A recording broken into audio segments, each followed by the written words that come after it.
중국에 간 이재명 대통령은 쿠팡 해킹 사태를 묻는 기자의 질문에 어쩌라고요? 라고 대답했습니다.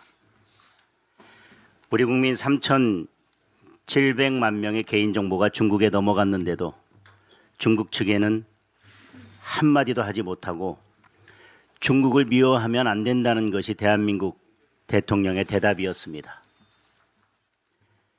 대중무역 수지가 적자로 돌아선 것에 대해서도 혐중 정서 때문이라면서 우리 국민 탓을 했습니다. 중국의 불법 서해 구조물에 대해서는 물고기 양식장이라고 한다, 살짝 넘어온 거다라며 중국 입장을 앞장서서 대변해 줬습니다. 그래놓고 중간에 선을 그으면 된다고 쉽게 말하는데 바로 그 선을 자기들 마음대로 긋겠다는 것이 중국입니다. 이미 중국은 남중국해에 자기들 멋대로 선을 그어 놓았습니다. 결국 중국의 서해를 조공으로 바치겠다는 것입니다. 북한 비핵화와 통일 문제에 대해서는 제대로 말도 못 꺼내놓고 우리가 오랜 시간 북한에 대해 군사적 공격 행위를 해서 북한에서 엄청 불안했을 것이라는 황당한 이야기를 했습니다. 대한민국 대통령이 아니라 화성인을 보는 것 같습니다. 엄청 불안한 것은 북한이 아니라 북한 편만 드는 대통령을 바라보는 우리 국민입니다.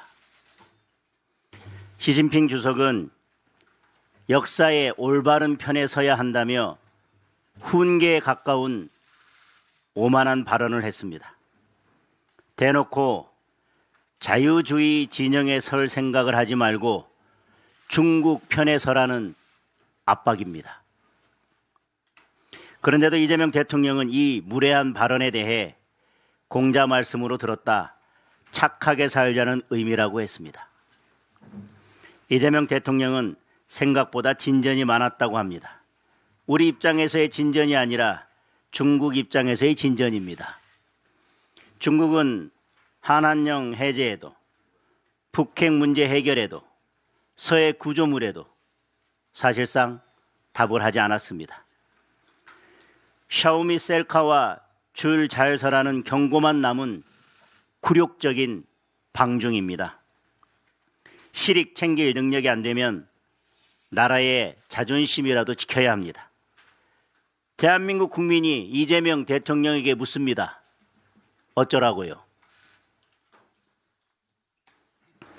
우리 당은 어제 공천뇌물수수 특검 법안을 제출했습니다. 강선우 의원의 지방선거 1억 뇌물수수와 김병기 의원의 총선 뇌물수수, 그리고 이를 조직적으로 은폐한 의혹을 밝히기 위한 특검입니다. 이 사건은 특검이 아니고는 진상규명이 불가능합니다.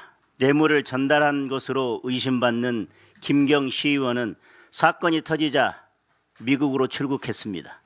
경찰은 기본적인 출국 금지조차 하지 않았습니다. 경찰은 아직도 압수수색 한번 하지 않고 있습니다.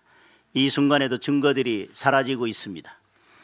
이수진 전 의원이 전달한 김병기 의원 뇌물수수 탄원서는 아예 접수 처리된 기록조차 없다고 합니다. 당시 이재명 대표 보좌관인 김현지에게 전달했다고 하는데 힘 있는 누군가가 중간에서 뭉개고 기록까지 삭제한 것입니다. 정청래 대표도 알고 있었다는 증언까지 나왔습니다. 당시 최고위원이었던 정청래 대표가 이수진 전 의원에게 나라고 안 물어봤겠냐, 나보고 어쩌란 말이냐며 화를 냈다는 것입니다. 이처럼 이재명 대통령, 정청래 대표, 김병기 전 원내대표, 김현지 부속실장까지 권력 실세들이 촘촘히 얽힌 사건입니다. 경찰도 어쩌지 못하고 눈치만 보고 있습니다. 통일교와 더불어민주당 유착도, 더불어민주당 공천 뇌물도 그 정점에 이재명 대통령이 있다고 보는 것이 합리적 의심일 것입니다. 살아있는 권력을 수사할 수 있는 것은 특검뿐입니다. 특검을 거부한다면 스스로 유죄를 자백하는 것입니다. 즉각 우리 당의 특검 법안을 받아들이기 바랍니다.